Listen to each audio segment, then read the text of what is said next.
प्रवक्ता रागिनी नायक ने social media post में प्रधानमंत्री मोदी का चाय बेचते हुए एआई से बनाकर वीडियो पोस्ट कर दिया है। यह तस्वीर आपके सामने, आप देखिए, एक हाथ में खेती, दूसरे हाथ में चाय के गिलास लिए हुए होल्डर। सवाल यह है कि मणिशंकर अय्यर के बाद बोलने के बाद क्या हश्र हुआ, कांग्रेस भूल गई क्या? बात सिर्फ यही तक नहीं है, अब हिंदू देवी देवता टारगेट पर है। तेलंगाना के सीएम कांग्रेस के बड़े नेता रेवंत रेड्डी हिंदू देवी देवताओं पर आपत्तिजनक बयान बोल रहे हैं। पूछ रहे हैं सिंगल के लिए अलग देवता, दो शादी हो गई उसके लिए अलग देवता, हिंदू धर्म में इतने देवी देवता क्यों हैं? सवाल यह कि ऐसी टिप्पणी क्या किसी और दूसरे धर्म के लिए करेंगे क्या? हिमाचल के सीएम सुखविंदर सुक्खू पूछ रहे हैं कि राधे राधे क्यों बोला जा रहा है।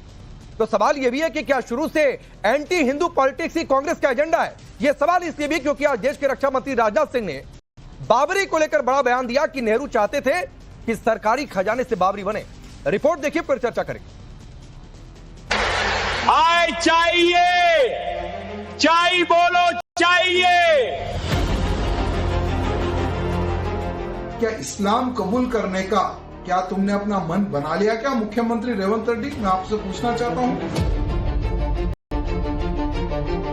देखिए, ये सारी भाषा वही बोलेगा जो औरंगजेब के खानदान से जुड़ा होगा। मुस्लिम लीगी माओवादी कांग्रेस बनती जा रही है। सोनिया सोनिया बोलो तो ठीक है, राधे राधे बोलो तो गलत है। देश की सियासत में विपक्ष के लिए क्या पीएम मोदी और हिंदू सॉफ्ट टारगेट बन चुके हैं? क्या सियासत में सबसे आसान हो गया है पीएम मोदी और हिंदुओं को गाली देना, उनकी आस्था पर प्रहार करना? ये सवाल इसलिए क्योंकि एक और बाबरी पर देश की सियासत फिर गर्म हो चली है। कांग्रेस शासित राज्य के सीएम रेवंत रेड्डी ने हिंदू देवी देवताओं का मजाक उड़ाया है, तो दूसरी ओर कांग्रेस की एक महिला नेता ने पीएम मोदी का चाय वाला एआई वीडियो शेयर कर मजाक उड़ाया है। सबसे पहले कांग्रेस प्रवक्ता रागिनी नायक का सोशल मीडिया पर पोस्ट किया ये एआई से बना वीडियो देखिए। इसमें पीएम मोदी के एक हाथ में केतली तो दूसरे हाथ में होल्डर में ग्लास लिए दिखाया गया है। बैकग्राउंड में चाय चाहिए, चाय बोलो की आवाज भी लगाई गई है। आय चाहिए, चाय बोलो चाहिए। कांग्रेस के मणिशंकर अय्यर ने 2013 में पीएम मोदी को चाय वाला कहकर अपमानित किया था। इसका खामियाजा कांग्रेस ने जबरदस्त तरीके से भुगता।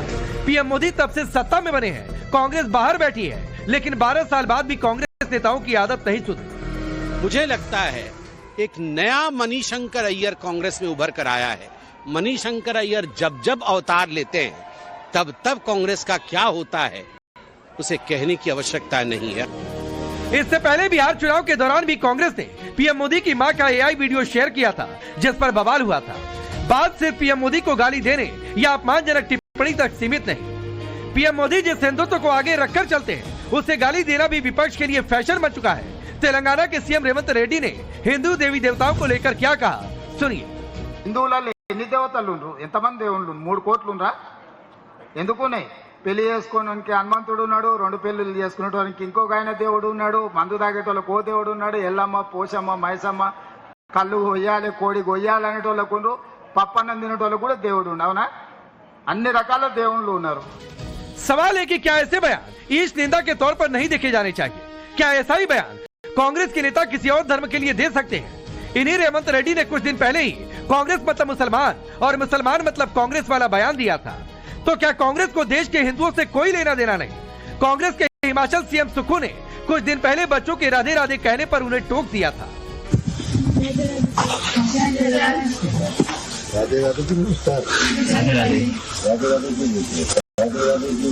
तो क्या अब कांग्रेस पार्टी ने इरेडिकेशन ऑफ सनातन धर्म अर्थात हिंदू धर्म के समूल नाश के कार्यक्रम को आगे बढ़ाना शुरू कर दिया है और अपने मुख्यमंत्रियों को यह निर्देश दे दिए हैं कि भारतीय संस्कृति और हिंदू धर्म के देवी देवताओं के बारे में सीधे हमला करना शुरू कर दो?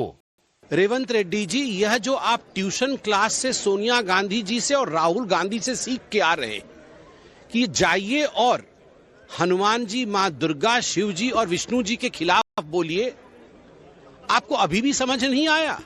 सुदर्शन चक्र चला है कांग्रेस पार्टी के ऊपर, छिन्न विच्छिन्न होकर पड़े हुए हैं, किसी भी राज्य में जीत नहीं हो रही है, जनता जनार्दन त्रिशूल चला रही है आपके ऊपर और कांग्रेस की लंका को ध्वस्त कर दिया है हनुमान जी ने। बात सिर्फ इतनी नहीं, एक सवाल और जिसकी आज चर्चा हो रही वो ये कि कांग्रेस की सियासत क्या शुरू से ही एंटी हिंदू रही है। रक्षा मंत्री राजनाथ सिंह ने ये कहकर सनसनी मचा दी कि पहले प्रधानमंत्री जवाहरलाल नेहरू सरकारी खजाने से बाबरी मस्जिद बनवाना चाह रहे थे। जब पंडित जवाहरलाल नेहरू बाबरी मस्जिद के मुद्दे पर सरकारी खजाने से पैसा खर्च करने की बात जब उन्होंने छेड़ी थी, सरकारी खजाने से पैसा खर्च करके बाबरी मस्जिद बनवाई जानी चाहिए, उसका भी विरोध यदि किसी ने किया था तो गुजराती मां की कोख से पैदा हुए सरदार वल्लभ भाई पटेल ने ही किया था मेरे भाई। और उस समय सरकारी पैसे से उन्होंने बाबरी मस्जिद नहीं बनने दिया। राम मंदिर पर धर्म ध्वजारोहण के बाद टीएमसी नेता हुमायूं कबीर ने 6 दिसंबर को ही बाबरी बनवाने की बात कही है। अब राजनाथ सिंह के इस खुलासे के बाद सवाल जोर पकड़ चुका है कि बाबर और बाबरी के नाम से वोट कब्जाने की सियासत क्या आजादी के समय से ही चल रही है। खैर, राजनाथ सिंह ने बाबरी का नाम लेकर तुष्टीकरण की सियासत पर चोट की तो बहुतों के पेट में दर्द हुआ। राजनाथ सिंह जी को चुल्लू भर पानी में डूब के मरना चाहिए। वह बहुत ही जिम्मेदार संवैधानिक पद पर एक रक्षा मंत्री के रूप में हैं और वो आरएसएस का झूठ जो बीजेपी के माध्यम से देश भर में फैलाया जाता है, ये वही आरएसएस है जिसने की गद्दारी की देश के साथ आज़ादी में।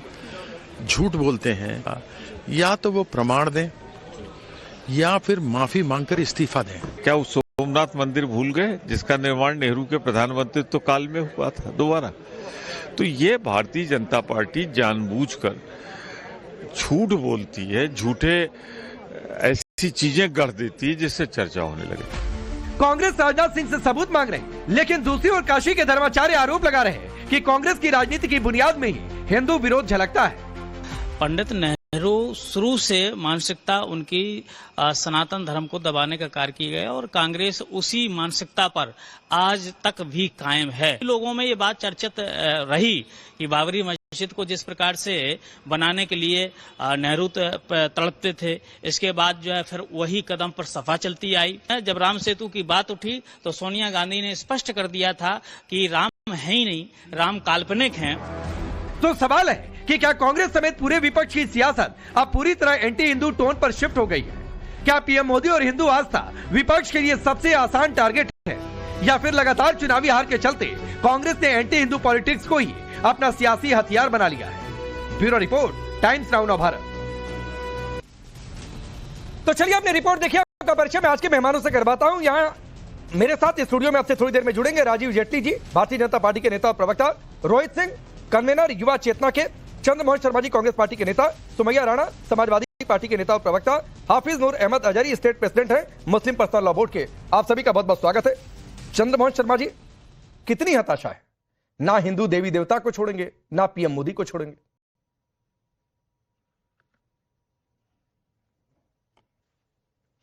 देखिए, बिल्कुल कोई हताशा नहीं है। जो हिंदू है वो हिंदू है, लेकिन आजकल भारतीय जनता पार्टी का जो प्रोपेगेंडा मशीन मीडिया के थ्रू और उसके व्हाट्सएप चैनलों से चलता था, वो आजकल वो जिम्मेवारी देश के मंत्रियों ने संभाल ली है और अपनी कुर्सी और अपने पुत्र प्रेम का कहीं नुकसान ना हो जाए, इसके लिए वो भारतीय जनता पार्टी के झूठ प्रेम का सहारा ले रहे हैं।